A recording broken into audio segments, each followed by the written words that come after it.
je suis Alpha Blondy et je voudrais envoyer un message à la communauté de la CEDEAO, dont je suis l'ambassadeur pour la paix en Côte d'Ivoire.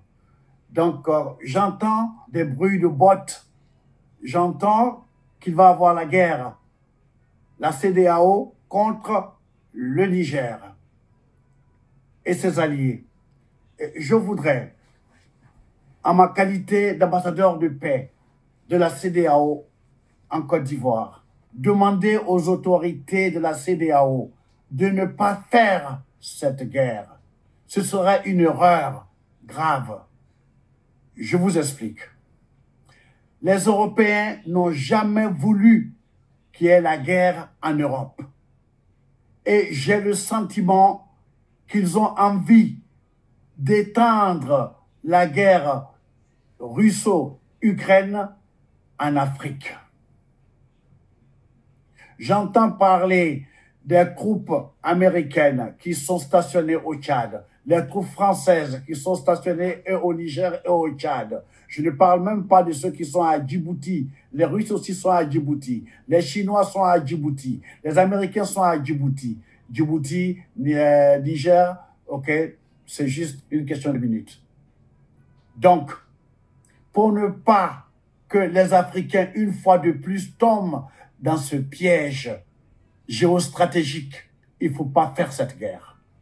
Et pour la Côte d'Ivoire, qui est le pays du dialogue, le pays de la paix, depuis le président Félix Houphouët-Boigny, la paix, ce n'est pas un vain mot, c'est un comportement.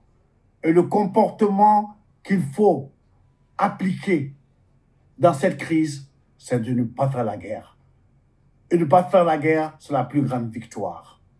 L'Afrique ne peut pas se payer le luxe de commencer une guerre. Tout le monde dit que nous sommes l'avenir du monde, avec nos matières premières non exploitées, avec nos enfants qui ont fait des grandes études. Je ne parle pas de ceux qui se noient dans la Méditerranée. On ne peut pas se payer le luxe de faire une guerre. Et je voudrais demander à M. Macron, à M. Alassane Ouattara, à M. Macky Sall, M. Macron, vous n'avez pas éteint le feu en Ukraine. Vous n'allez pas allumer un feu en Afrique. Ce serait contre-productif par rapport à votre mission. Vous ne pouvez pas être le chef de guerre partout. Cette guerre, il ne faut pas la faire. M. Macky Sall, quand les troupes de Wagner, donc les Russes, et l'OTAN vont entrer dans la danse, ça va vous dépasser. Et déjà, dans les journaux occidentaux, on vous traite déjà de dictateurs, de sanguinaires, de futurs dictateurs. Je vous en supplie, ne faites pas cette guerre.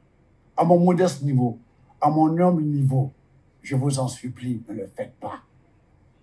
Et je voudrais aussi m'adresser aux autorités maliennes, aux autorités burkinabées, aux autorités du Niger. Ne faites pas cette guerre. Exigez des négociations.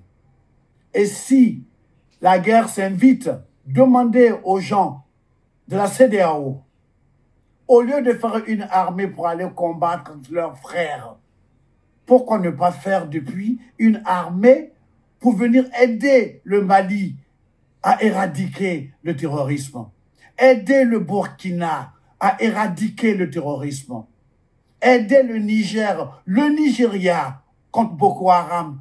Pourquoi ils n'ont pas fait cette coalition? Alors je vous demande de mettre bas la terre. Parce qu'il y va de notre existence à tous. Cette guerre qui est en Ukraine, ils ne savent même pas quand ça va finir.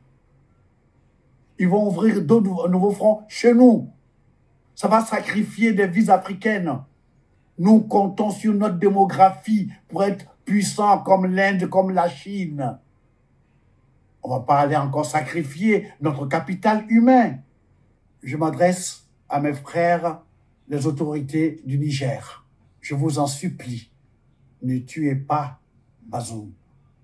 Parce que ceux qui pensent venir vous attaquer, ils n'ont pas pensé à la vie de Bazoum. Ne le tuez pas, parce que vous leur donnerez un prétexte supplémentaire pour transférer leur guerre Ukraine-Russie chez nous, en Afrique. Je vous en prie, réfléchissez, je vous en supplie.